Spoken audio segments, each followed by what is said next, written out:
வணக்கம். Welcome to Chitra Murali's kitchen. இன்னைக்கு என்ன பார்க்க போறோம்னா புளிக்காய்ச்சல் எப்படி பண்றதுன்னு தான் பார்க்க போறோம். ஆல்ரெடி நான் வந்து உங்களுக்கு புளிக்காய்ச்சல் எப்படி பண்ணணுங்கிறத சொல்லியிருக்கேன். அதாவது மிளகு போட்டும் பண்ணியிருக்கேன், அப்புறம் மிளகு எள்ளு மட்டும் போட்டு பண்ணியிருக்கோம், எள்ளு போட்டு பண்ணியிருக்கோம். இந்த மாதிரி நிறைய வெரைட்டிஸ்ல பண்ணியிருக்கோம். ஸோ இன்னைக்கு வந்து நான் கொஞ்சம் குவான்டிட்டி வந்து கொஞ்சம் நிறையா தான் பண்ணி வச்சுக்க போறேன். ஸோ அந்த எவ்வளோ குவான்டிட்டி பண்றனோ அந்த அளவு வந்து உங்களுக்கு கரெக்டாக சொல்றேன். அதே அளவில் நீங்க பண்ணி வச்சிருந்தீங்கன்னா ரொம்பவே சௌரியமா இருக்கும். இப்போ நீங்க வந்து 1 கிலோ சாதம் 1 கிலோ பச்சரிசி வெடிக்கிறீங்க அப்படின்னா அதுக்கு இப்போ நான் சொல்ற அளவில் பர்ஃபெக்டா இருக்கும், கலந்துக்கிறதுக்கு சௌரியமா இருக்கும். ஸோ இப்போ நான் வந்து அதுக்கு தான் அந்த அளவில் தான் நான் பண்ண போறேன். என்னென்ன பண்ண போறேன், எவ்வளவு எடுத்துட்டேங்கிறத எல்லாமே சொல்றேன். ஃபர்ஸ்ட் வந்து நம்ம வந்து புளியை ஊற வச்சுக்கலாம், அப்புறம் வறுத்துக்க வேண்டிய சாமான்லாம் வறுத்துக்கலாம். அதுக்கெல்லாம் என்னென்ன வேணுங்கிறத சொல்றேன். புளி பாருங்க, நல்ல ஒரு பெரிய சாத்துக்குடி சைஸ்ல எடுத்திருக்கோம். இது தோராயமா வந்து ஒரு 125 கிராம் இருக்கும். ஃபர்ஸ்ட் என்ன பண்ண போறோம்னா புளியை நல்லா ஊற வச்சுக்கலாம். வெந்நீர் விட்டு ஊற வச்சுப்போம்.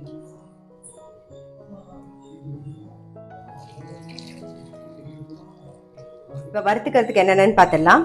தனியா வந்து ஒரு 50 கிராம், காஞ்ச மிளகா ஒரு 50 கிராம், வெந்தயம் நல்ல ஒரு பெரிய டேபிள் ஸ்பூன்ல ஃபுல் டேபிள் ஸ்பூன் எடுத்துக்கோங்க. அப்புறம் பெருங்காயம், நம்ம பெருங்காயம் பொடியும் லாஸ்டா போட போறோம், அதனால ஒரு 5-6 கட்டி பெருங்காயம் எடுத்து வச்சிருக்கேன். இதெல்லாம் வந்து நம்ம ட்ரையா வறுத்து, அதாவது கொஞ்சமா எண்ணெய் விட்டு நல்லெண்ணெய் விட்டு வறுத்து எடுத்துக்க போறோம். நல்லெண்ணெய் விட்டுக்கலாம். எண்ணெய் காஞ்சிருத்து வறுத்துக்க வேண்டியதெல்லாம் வறுத்துக்கலாம். ஃபர்ஸ்ட் பெருங்காயம்,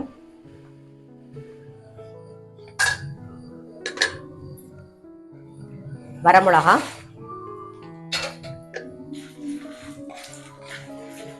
மிளகா வறுபட்டு எடுத்துடலாம். தனியா சேர்த்துக்கலாம்.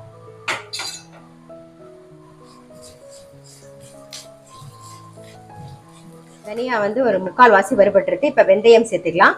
வெந்தயம் வந்து ஒரு ஃபுல் டேபிள் ஸ்பூன்ல ஒரு டீஸ்பூன் எடுத்திருக்கேன். அப்படி இல்லைன்னா ஒரு 10 கிராம் எடுத்துக்கோங்க, கரெக்டா இருக்கும். அடுப்பு ஆஃப் பண்ணிட்டேன். இதுவும் நல்லா ஆறட்டும். அதுக்கப்புறமா நம்ம கொரன்னு பொடி பண்ணிக்க போறோம். ரெண்டும் நல்லா ஆறட்டும்.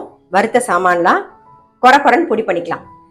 பாருங்க, வறுத்ததை ஆறணுன்னே அரைச்சிக்கலாம்னு சொன்னேன்னா, மிளகா இந்த மாதிரி கோர்ஸா பொடி பண்ணிருக்கோம் பாருங்க. கோர்ஸா இருக்கணும். மிளகாயும் பெருங்காயமும் கோர்ஸா பொடி பண்ணிருக்கோம் பாருங்க. அதே மாதிரி தனியாவும் வெந்தயமும், இது தெரியுதா உங்களுக்கு? இந்த மாதிரி கோர்ஸா இருக்கணும், அப்பதான் நல்லா இருக்கும். ஸோ பொடி பண்ணியாச்சு. அடுத்தது புளியை கரைச்சி எடுத்துட்டுருவோம். புளி நல்லா கரைச்சி எடுத்தாச்சு. இப்போ இந்த பக்கம் கடாயில நல்லெண்ணெய் விட்டுருக்கு, அது நல்லா காஞ்செடுத்து நம்ம வந்து கடுகு,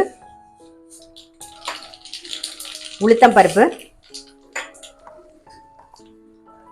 செவக்கட்டம் உளுத்தம் பருப்பு, கடுகு உளுத்தம் பருப்புலாம் வந்து இப்ப தாளிச்சாச்சு. நம்ம வந்து சாதம் கலக்கும் போது கடுகு உளுத்தம் பருப்புலாம் தாளிக்க போறது இல்லை, அதனால நான் கூடவே தாளிச்சாச்சு. பாருங்க, நல்லா செவந்து வந்துருதா. இப்ப புளி கரைசலை சேர்த்துடலாம்.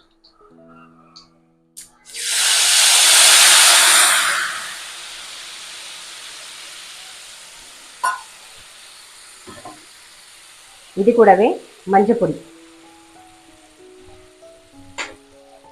இதெல்லாம் சேர்ந்து மஞ்சள் பொடியோட பச்சை வாசனை, புளியோட பச்சை வாசனை எல்லாம் போக நல்லா கொதிக்கணும். நல்லா கொதிக்கட்டும்.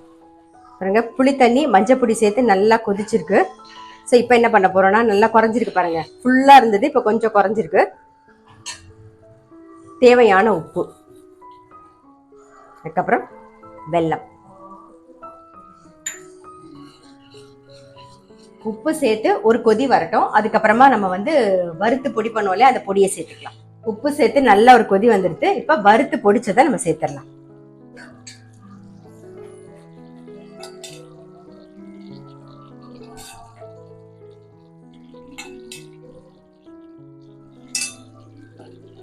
பெருங்காய பொடி ஏற்கனவே நம்ம கொஞ்சம் பெருங்காயம் போட்டிருக்கோம், இருந்தாலும் கொஞ்சம் பெருங்காய பொடியும் சேர்த்துடலாம் மேலாக.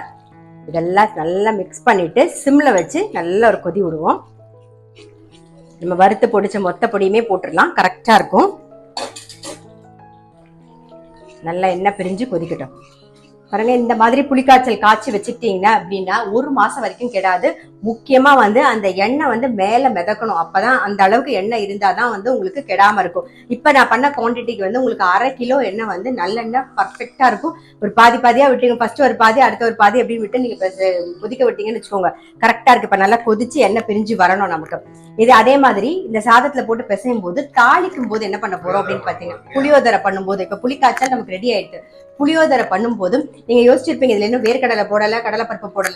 எப்பயுமே வந்து சாதம் பிசையும் போது நீங்க கடலைப்பருப்பு வேர்க்கடலை ரெண்டுத்தையும் வறுத்து அதுல சேர்த்துட்டு கருவேப்பிலை வந்து பச்சையா போடுங்க.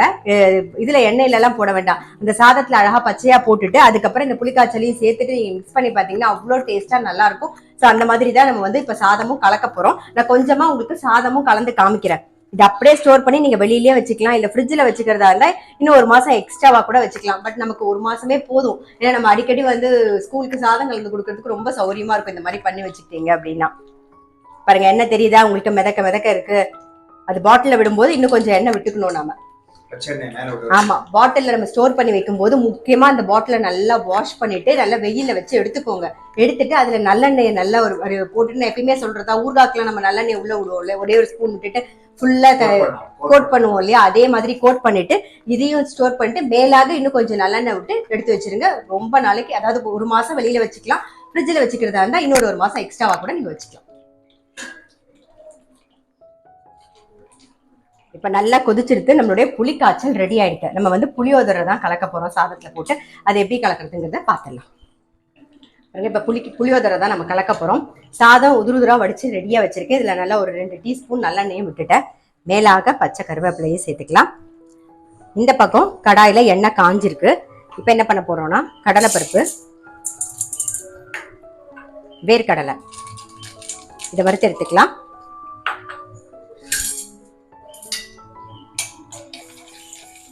இப்ப கடலைப்பருப்பும் வேர்க்கடலையும் வறுபட்டுருக்கு. சேர்த்துக்கலாம். நல்லா மிக்ஸ் பண்ணிடுவோம்.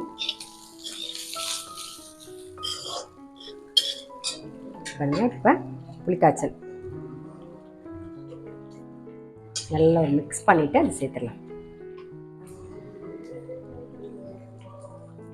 எண்ணெய் வந்து ஓரளவுக்கு இந்த அளவு இருந்தாதான் வந்து உங்களுக்கு ஸ்டோர் பண்ணி வச்சுக்கிறதுக்கு கரெக்டா இருக்கும். சாதம் நல்லா ஆறி இருக்கு. அவ்வளவுதான், நம்மளோட புளியோதரை ரெடி. ரொம்ப ரொம்ப சிம்பிளா டக்குன்னு பண்ணிடலாம். நான் சொன்ன அளவுல அதே மாதிரி பண்ணி பாருங்க. நல்லெண்ணெய் நல்ல ஒரு 1/2 லிட்டராவது நான் சொன்ன அளவுக்கு கரெக்டா இருக்கும். ஸ்டோர் பண்ணி வச்சுக்கும் போது நல்லெண்ணெயில கொஞ்சம் எக்ஸ்ட்ராவா ஒரு கரண்டி எக்ஸ்ட்ரா விட்டு ஸ்டோர் பண்ணி வச்சுக்கோங்க. ஃப்ரிட்ஜ்ல ஸ்டோர் பண்ணாலும் சரி, வெளியில ஸ்டோர் பண்ணாலும் சரி. இதே மாதிரி தாளிக்கிறதுக்கு லாஸ்டா கடலைப்பருப்பும் வேர்க்கடலையும் தாளிச்சிட்டு நீங்க இந்த புளிக்காய்ச்சலையும் சேர்த்து மிக்ஸ் பண்ணிட்டீங்க அப்படின்னா ரொம்ப ரொம்ப சூப்பரா இருக்கும், நல்லா டேஸ்டா இருக்கும். எப்பயுமே சொல்ற மாதிரிதான், இதுக்கு வடாமோ அப்பளாமோ இல்ல சிப்ஸோ எது தொட்டுன்னு சாப்பிட்டாலும் நல்லா இருக்கும். ஆமா, சில பேர் தொகையில் தொட்டுப்பாங்க, எது தொட்டுன்னு சாப்பிட்டாலும் நல்லா இருக்கும். கண்டிப்பா வந்து ட்ரை பண்ணி பாருங்க. நான் அடுத்த வீடியோல சந்திக்கிறேன்.